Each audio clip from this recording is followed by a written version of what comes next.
It was supposed to be the happiest night of the year for me, our 10th wedding anniversary. The house smelled like vanilla candles and freshly cut roses. I had prepared everything with so much love and detail because I wanted to surprise my husband, Ethan. I still remember how my hands trembled as I tied my hair into a loose bun, applying a soft shade of pink on my lips, hoping he'd notice me the way he did years ago. My name is Julia, and I've always believed in fairy tales even when life kept proving me wrong. Tonight, I wanted to hold on to that belief a little longer. The table was set for two. The wine glasses sparkled under the soft chandelier light, and I had even worn the same dress I wore on our first date, a pale blue one that he once said made me look like a dream. I heard the car door slam shut, and my heart started to race. I peeked through the window and saw Ethan walking up the porch steps, his shoulders heavy, as if he carried the whole world on them. I knew work had been stressful, but tonight I wanted him to forget everything and remember me. The door opened, and there he was, looking tired and distant.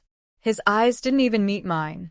Instead, they swept across the room before landing on the dinner table. "What's all this?" he asked, his voice flat and cold. "It's our anniversary dinner, Ethan," I said softly, trying to sound cheerful despite the sudden chill I felt in the room.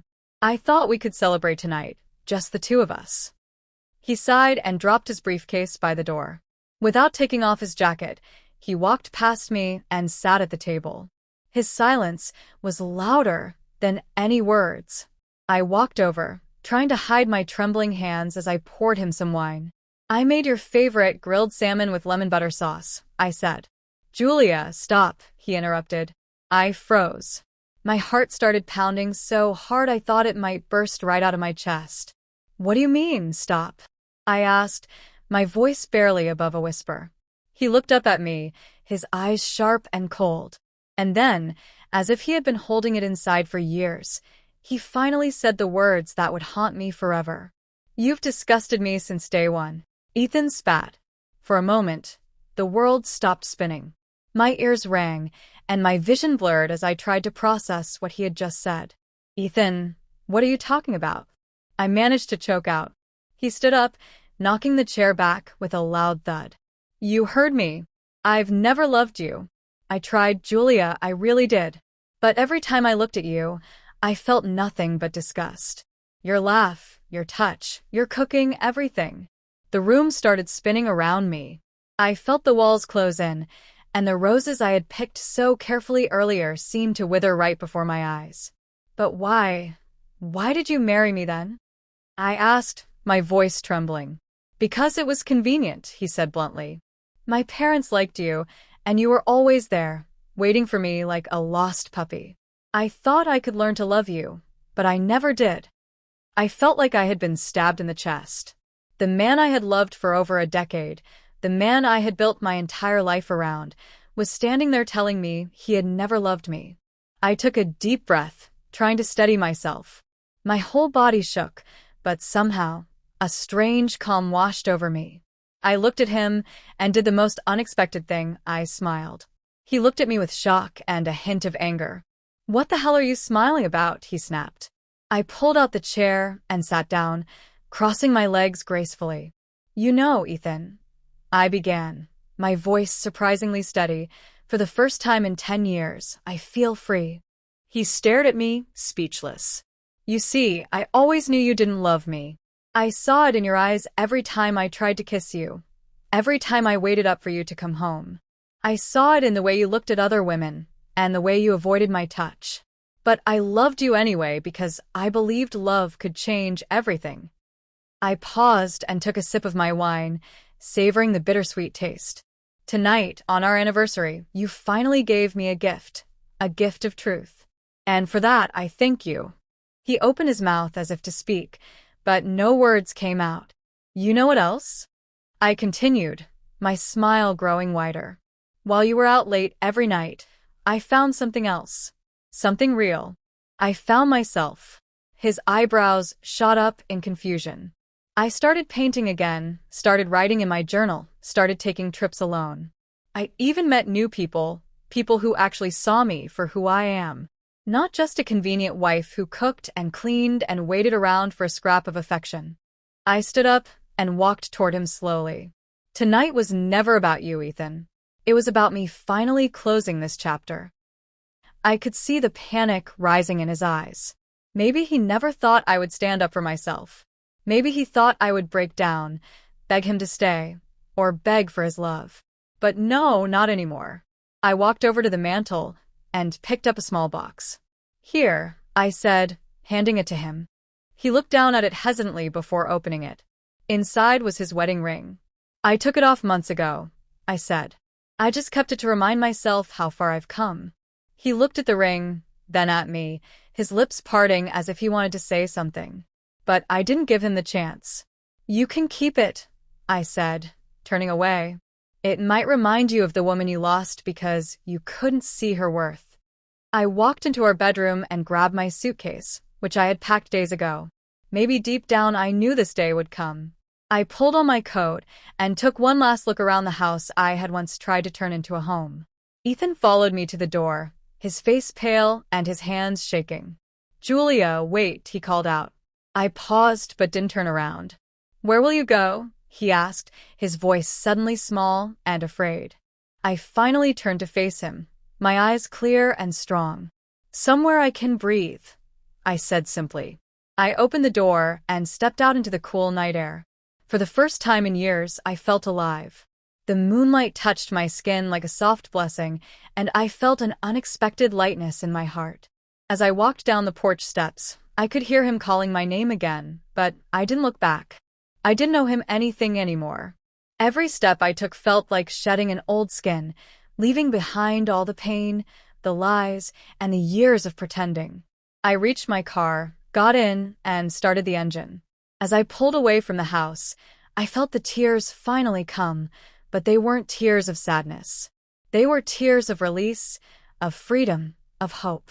I drove to the little lakeside cabin I had rented for the weekend. When I arrived, I stepped out of the car and breathed in the fresh, pine-scented air. The stars were scattered like diamonds across the sky, and the lake reflected their glow. I went inside and set down my bag. The cabin was small but cozy, with a fireplace and a big window overlooking the water. I sat down on the old wooden floor, hugged my knees to my chest, and let out a deep sigh. Suddenly, my phone buzzed. It was a message from Claire, my best friend since college. Did it happen? She wrote. I smiled through my tears and typed back. Yes. I'm free. Her reply came almost instantly. I'm so proud of you. Come stay with me anytime. You're not alone. I put the phone down and looked out at the lake. The gentle ripples glowed under the moonlight, and I felt a warmth spread through my body. For the first time in a long time, I felt at peace. I stood up and took off my coat, feeling the cool night air against my skin. I stepped out onto the deck and closed my eyes, imagining all the possibilities ahead of me. Maybe I would move to a new city, start a new job, or finally open that art studio I had always dreamed about. Maybe I'd meet someone who would truly love me for me, or maybe I'd just learn to love myself better than anyone else ever could. I knew it wouldn't be easy. The road ahead was uncertain, and there would be nights when I might feel lonely or afraid. But I also knew that I had already survived the hardest part, letting go. I opened my eyes and looked up at the sky. Happy anniversary to me, I whispered, smiling. As I stood there under the stars, I felt the weight of 1,000 unspoken words lift off my shoulders.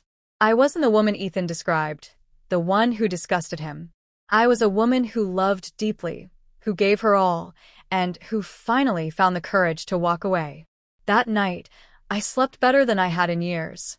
I dreamt of endless fields of wildflowers, of warm sun on my face, of laughter that felt real and unforced. I dreamt of a future where I was enough, just as I was. When the morning light spilled into the cabin, I woke up feeling strong and new. I brewed myself a cup of coffee and sat by the window, watching the lake shimmer in the early light. My phone rang again. It was Claire. Good morning, free woman, she said cheerfully when I answered. Good morning, I replied, my voice soft but stern. How do you feel? She asked. Like I've been reborn, I said. She laughed, a bright, happy sound. You have no idea how long I've waited for you to say that. We talked for hours, planning trips, new hobbies, and new beginnings. For once, I didn't have to hide or pretend. I didn't have to ask for permission to dream. After we hung up, I stepped outside and felt the dew on the grass beneath my feet. I stretched my arms out wide, letting the sunlight wash over me. I knew that somewhere in that empty house, Ethan was probably realizing what he had lost. Maybe he would regret it one day. Maybe he wouldn't. It didn't matter anymore. This was my story now. As the days turned into weeks, I moved into a small apartment near the lake. I started painting again, filling my walls with colors and shapes that felt like pieces of my soul. I even adopted a little golden retriever puppy named Daisy, who filled my life with unconditional love and joyful chaos. I joined a local art group, made new friends, and learned to laugh again, really laugh from deep inside. I discovered how much strength and light I had inside me all along. Sometimes I still thought about Ethan, about the girl I used to be who stayed for far too long, hoping for love that would never come. But now, those thoughts no longer hurt me. They reminded me of the woman I had become, the woman who finally chose herself. One evening, I stood on the lake's edge as the sunset painted the sky in brilliant pinks and oranges. I closed my eyes and whispered, "Thank you, Ethan." Not because he loved me, but because he set me free. And with that, I took a deep breath and stepped into the future I had always deserved, knowing I would never again let anyone make me feel small or unworthy. Because I was enough. I always had been. And finally, I believed it.